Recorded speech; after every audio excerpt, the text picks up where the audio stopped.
SSLC പരീക്ഷ അടുത്തു അല്ലെ, നാളെ മോഡൽ എക്സാം ആണ്. നമുക്ക് അതുകൊണ്ട് എല്ലാ ചാപ്റ്റേഴ്സിലെയും പ്രധാനപ്പെട്ട പോയിന്റ്സുകളൊന്ന് ജസ്റ്റ് നോക്കി പോവാം. ഗ്രിഗർ മെന്റലിനെയാണ് എന്തെന്ന് പറയുന്നത്, ഫാദർ ഓഫ് ജെനറ്റിക്സ് എന്ന് പറയുന്നത്. ജനിതക ശാസ്ത്രത്തിന്റെ പിതാവ് എന്നറിയപ്പെടുന്നത് ആരാണ്? ഗ്രിഗർ മെന്റലാണ്. സ്വഭാവങ്ങൾ കൈമാറ്റം ചെയ്യപ്പെടുന്നത് ജീനുകളിലൂടെയാണ്. The traits are transmitted through jeans.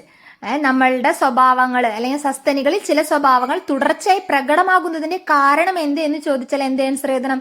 Gene. The traits are transmitted through genes. സ്വഭാവങ്ങളെല്ലാം കൈമാറ്റം ചെയ്യപ്പെടുന്നത് ഏതിലൂടെയാണ്? ജീനിലൂടെയാണ്. ജനിതക ശാസ്ത്രത്തിന്റെ പിതാവ് എന്നറിയപ്പെടുന്നത് ഗ്രിഗർ മെന്റലാണ്. DNA സ്ട്രക്ചർ ചോദിച്ചാൽ എന്താ പറയാ? DNA structure double helical structure ആണ് അല്ലെ, ഗോവണി രൂപമാണ് അല്ലെ, ഡബിൾ ഹെലിക്കൽ സ്ട്രക്ചർ ആണ്. ആരാ പ്രൊപ്പോസ് ചെയ്ത്? ജെയിംസ് വാട്സണും ഫ്രാൻസിസ് ക്രിക്കും ആണ് DNA സ്ട്രക്ചർ മാതൃക അവതരിപ്പിച്ചത്. ഇത് ചോദിക്കാറുള്ള ക്വസ്റ്റ്യൻ ആണ്, ഇമ്പോർട്ടന്റ് ആണ്. DNA is a double stranded helical structure made up of nucleotides. എന്തുകൊണ്ടാണ് ഉണ്ടാക്കിയിരിക്കുന്നത്? ന്യൂക്ലിയോടൈഡ്സുകൾ കൊണ്ടാണ് നിർമ്മിക്കപ്പെട്ടിരിക്കുന്നത്. പ്രൊപ്പോസ് ചെയ്തിരിക്കുന്നത് ആരാണ്? James Watson and Francis Crick.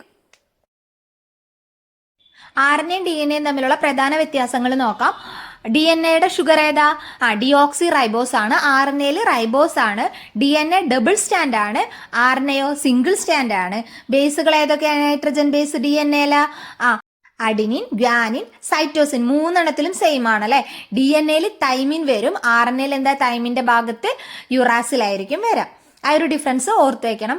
ബാക്കി മൂന്നും 4 നൈട്രജൻ ബേസ് ഉണ്ട്. 4 നൈട്രജൻ ബേസിൽ 3 DNA-ലും RNA-ലും സെയിം ആണ്. DNA-ൽ തൈമിനാണ് വരാം. ആ സ്ഥാനത്ത് എന്തായിരിക്കും? RNA-ൽ യുറാസിലായിരിക്കും വരാം.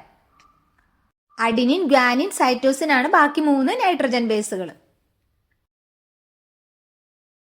What are the components of a nucleotide? ഒരു ന്യൂക്ലിയോടൈഡിന്റെ ഘടകങ്ങൾ ഏതെല്ലാം? Phosphate group, deoxyribose, sugar and nitrogen base. Mention the nitrogen base in DNA. DNA nitrogen base ഏതൊക്കെയാ? Adenine, thymine, guanine and cytosine. RNA ഏതോ? തൈമിന്റെ ഭാഗത്ത് എന്ത് വരും? യുറാസിൻ വരും. സെറ്റല്ലേ ഇത്?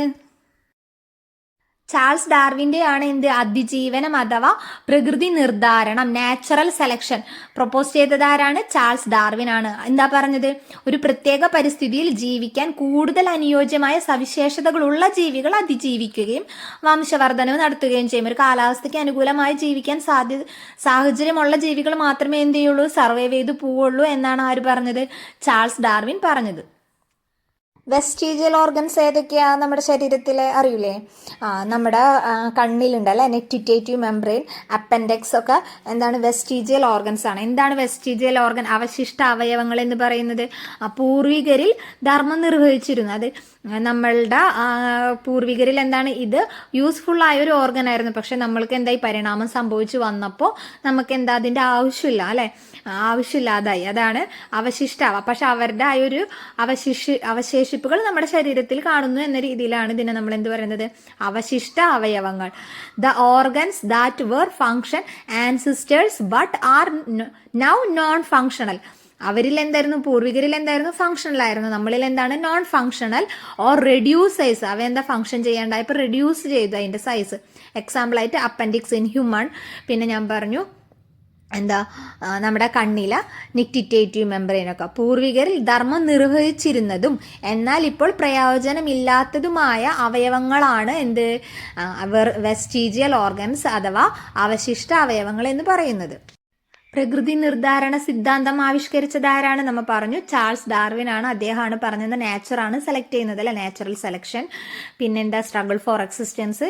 ഇതൊക്കെ എന്തിൽ ആരിലാ വരുന്നത്? ചാൾസ് ഡാർവിനിലാണ് വരുന്നത്. അടുത്തത് നമ്മൾ ഐയുടെ സ്ട്രക്ചർ ഒക്കെ വരയ്ക്കാൻ പഠിക്കണം. അതിന്റെ പാർട്സ് അടയാളപ്പെടുത്താനും പഠിക്കണം കേട്ടോ. കണ്ണിന്റെ ഏത് ഭാഗമാണ് നിറത്തെ തിരിച്ചറിയാൻ സഹായിക്കുന്നത്? അതിലേത് അടങ്ങിയിരിക്കുന്ന ഏത് വർണ്ണവസ്തുവാണ്? കോൺസെൽസ് അല്ലേ. നമ്മുടെ കണ്ണിൽ കോൺസെൽസും ഉണ്ട്, റോഡ് സെൽസും ഉണ്ട്. അപ്പൊ കോൺസെൽസ് നമ്മൾ വർണ്ണവസ്തുവിനെ തിരിച്ചറിയാൻ സഹായിക്കുന്നു. റോഡ് സെൽസ് എന്ന് പറയുമ്പോൾ നമ്മൾ ആലോചിക്കുക, റോഡ് എങ്ങനെയാ? ബ്ലാക്ക് അല്ലേ, റോഡ് ടാറിട്ടിട്ട് ബ്ലാക്ക് അല്ലേ. അപ്പൊ ബ്ലാക്ക് ആൻഡ് വൈറ്റ് വിഷനെയാണ് ആര് സഹായിക്കുന്നത്? റോഡ് സെൽസ് സഹായിക്കുന്നത്. ആ രീതിയിൽ കണക്ട് ചെയ്ത് പഠിക്കാം കേട്ടോ. അപ്പൊ തെറ്റില്ല എക്സാം ഹാളിൽ ചെല്ലുമ്പോൾ. Which part of the I responsible for colour vision, name the pigment present in it. കണ്ണിന്റെ ഏത് ഭാഗമാണ് നിറങ്ങളെ തിരിച്ചറിയാൻ സഹായിക്കുന്നത്? അതിൽ അടങ്ങിയിരിക്കുന്ന വർണ്ണവസ്തു ഏതാണ്? കോൺസെൽസ് ഇൻ റെറ്റിന. റെറ്റിനയിലെ കോൺസെൽസ് ആണ്. അതിലേത് പിഗ്മെന്റാ ഉള്ളത്? ഫോട്ടോപ്സിൻ. എന്താണ്? ഫോട്ടോപ്സിൻ. രുചി തിരിച്ചറിയാൻ സഹായിക്കുന്ന നാവിലെ ഗ്രാഹികൾ ഏതാണ്? ടേസ്റ്റ് ബഡ്സ് അല്ലെ. രുചി മുകുളങ്ങൾ. Name the receptors present in the tongue that help in detecting taste. എന്താ? Taste buds. രുചി മുകുളങ്ങൾ. ബ്ലൈൻഡ് സ്പോട്ട് എന്താണ്? അല്ലെങ്കിൽ ബ്ലൈൻഡ് സ്പോട്ട് എന്ന് വിളിക്കുന്നത് എന്തുകൊണ്ടാണ്?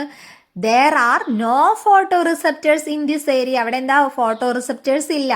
So vision is not possible. അവിടെ പ്രകാശഗ്രാഹികൾ ഇല്ലാത്തതിനാൽ എന്താ? അവിടെ കാഴ്ച സാധ്യമല്ല. അതുകൊണ്ടാണ് അവിടെ നമ്മൾ എന്തെന്ന് പറയുന്നത്? ബ്ലൈൻഡ് സ്പോട്ട് എന്ന് പറയുന്നത്. Which part of the ear helps in maintaining body balance. ശരീരത്തിന്റെ തുലനാവസ്ഥ നിലനിർത്താൻ സഹായിക്കുന്ന ചെവിയുടെ ഭാഗം ഏതാണ്? Vestibule and semicircular canal. ഏതൊക്കെയാ? Vestibule and semicircular canal. അർദ്ധവൃത്താകാര കുഴലുകൾ. Differentiate between antigens and antibodies. ആന്റിജനും ആന്റിബോഡിയും തമ്മിലുള്ള വ്യത്യാസം എന്താണ്? Antigen antibody. ബോഡി ഗാർഡ് ആടാ നമ്മുടെ സ്വന്തം ആളായിരിക്കും അല്ലെ, നമ്മൾ ബോഡി ഗാർഡായിട്ട് വയ്ക്കുക. ആന്റിജൻ എന്ന് പറയുന്നപ്പോൾ എന്തായിരിക്കും? പുറത്തുനിന്നുള്ളതായിരിക്കും അല്ലെ, ഫോറിൻ ബോഡീസ് ആയിരിക്കും. നോക്കിയാൽ antigens are foreign bodies like bacteria or virus that enter the body അല്ലെ, പുറത്തുള്ളതാണ്. അതെന്താണ്? നമ്മുടെ ശരീരത്തിലേക്ക് വരുന്നതാണ്. Antibodies are protein produced by B lymphocytes to destroy these antigens. Antibody എന്ന് പറഞ്ഞാൽ എന്താണ്? നമ്മളെ പ്രൊഡ്യൂസ് ചെയ്യുന്നത് ബി ലിംഫോസൈറ്റ് ആണ്. എന്നിട്ട് എന്തെങ്കിലും ഡിസ്ട്രോയ് ചെയ്യും. ഏത്? ഈ ആന്റിജൻസിനെ, ഈ ബാക്ടീരിയ ഇതിനൊക്കെ ഡിസ്ട്രോയ് ചെയ്യാനാണ് ആര് സഹായിക്കുന്നത്? ആന്റിബോഡീസ് സഹായിക്കുന്നത്. നമ്മുടെ ബോഡി ഗാർഡ് സഹായിക്കുന്നത് നമ്മുടെ പ്രൊട്ടക്ഷൻ അല്ലേ. അപ്പോൾ ആ രീതിയിൽ കണക്ട് ചെയ്യാം. അപ്പം നമുക്ക് ആന്റിജൻ ആന്റിബോഡിയും തെറ്റൂല. ആന്റിജൻ എന്ന് പറഞ്ഞാൽ എന്താണ്? ഫോറിൻ ബോഡീസ് ആണ് നമ്മുടെ ശരീരത്തിലേക്ക് എൻ്റർ ആവുന്നതാണ്. ആന്റിബോഡി എന്ന് പറഞ്ഞാൽ ബി ലിംഫോസൈറ്റ്സ് പ്രൊഡ്യൂസ് ചെയ്യുന്നതാണ്. എന്തിനു വേണ്ടിയിട്ട്? Destroy these antigens. ആന്റിജൻസിനെ ഡിസ്ട്രോയ് ചെയ്യാൻ വേണ്ടിയിട്ടാണ്. ശരീരത്തിലേക്ക് കടന്നു കയറുന്ന പുറത്തു നിന്നുള്ള വസ്തുക്കളാണ് ആര്? ആന്റിജൻ. ഇവയെ നശിപ്പിക്കാനായി ബി ലിംഫോസൈറ്റുകൾ നിർമ്മിക്കുന്ന പ്രോട്ടീനുകളാണ് ആന്റിബോഡികൾ. സെറ്റായില്ലേ? അത് വളരെ പ്രധാനപ്പെട്ട ഒരു ക്വസ്റ്റ്യൻ ആണ്. എന്ത്? വാക്സിനേഷന്റെ തത്വം എന്ത്? പ്രിൻസിപ്പിൾ ബിഹൈൻഡ് വാക്സിനേഷൻ എന്താണ്? നശിപ്പിക്കപ്പെട്ടതോ വീര്യം കുറഞ്ഞതോ ആയ രോഗാണുക്കളെ ശരീരത്തിൽ കുത്തിവെച്ച് ആന്റിബോഡികളും മെമ്മറി കോശങ്ങളും ഉൽപ്പാദിപ്പിക്കുക വഴി പ്രതിരോധ ശേഷി നൽകുന്നു അല്ലെ. നമ്മൾ വീര്യം കുറഞ്ഞതോ അല്ലെങ്കിൽ നശിപ്പിക്കപ്പെട്ടതോ ആയ ആ രോഗാണുക്കളെയാണ് നമ്മുടെ ശരീരത്തിലേക്ക് കുത്തിവെക്കുന്നത്. അപ്പം എന്ത് ചെയ്യും? നമ്മുടെ ശരീരത്തിന് അതിന് എഗെയിൻസ്റ്റ് ആയിട്ടുള്ള ആന്റിബോഡികൾ ഉൽപ്പാദിപ്പിക്കാൻ സാധിക്കും. അതുവഴി നമുക്ക് എന്ത് കിട്ടും? പ്രതിരോധ ശേഷി ലഭിക്കും. Introducing dead or weakened germs into the body to stimulate the production of antibodies. എന്തിനു വേണ്ടിയിട്ടാണ്? Stimulate the production of antibodies and memory cells providing long term immunity. അതുവഴി നമുക്ക് എന്ത് കിട്ടും? Providing long term immunity. Name the WBC that produces antibody. നമ്മൾ പറഞ്ഞു ഏത് WBCs ആണ് ആന്റിബോഡി പ്രൊഡ്യൂസ് ചെയ്യുന്നത്? ഏത് ശ്വേതരക്താണുവാണ്? ബി ലിംഫോസൈറ്റ്സ് ആണ് ആര് പ്രൊഡ്യൂസ് ചെയ്യുന്നത്? ആന്റിബോഡി പ്രൊഡ്യൂസ് ചെയ്യുന്നത്. What is phagocytosis? എന്താണ് phagocytosis? The process by which specialised cells engulf and destroy pathogen. Phagocytes എന്ന് പറഞ്ഞാൽ എന്താണ്? ഒരു സ്പെഷ്യലൈസ്ഡ് സെല്ലാണ്. അതെന്തെയും? ഫാഗോസൈറ്റ് എന്ന് പറഞ്ഞ സെൽ എന്തെയും? പാത്തോജൻസിനെ നശിപ്പിക്കും. അതെന്തെയും? രോഗാണുക്കളെ നശിപ്പിക്കുന്ന പ്രക്രിയയാണ് എന്ത്? ഫാഗോസൈറ്റോസിസ് എന്ന് പറയുന്നത്. EEGയുടെ ഫുൾ ഫോം എന്താണ്? ഇലക്ട്രോ എൻസെഫലോഗ്രാം ആണ്. എന്തിനാണ് ഉപയോഗിക്കുന്നത്? To record the electrical activity of the brain.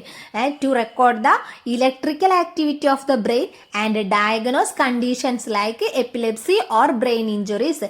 അപസ്മാരവും അല്ലെങ്കിൽ തലയിലുള്ള ഇഞ്ചുറീസും അറിയാൻ വേണ്ടിയിട്ടാണ് എന്തുപയോഗിക്കുന്നത്? EEG ഉപയോഗിക്കുന്നത്.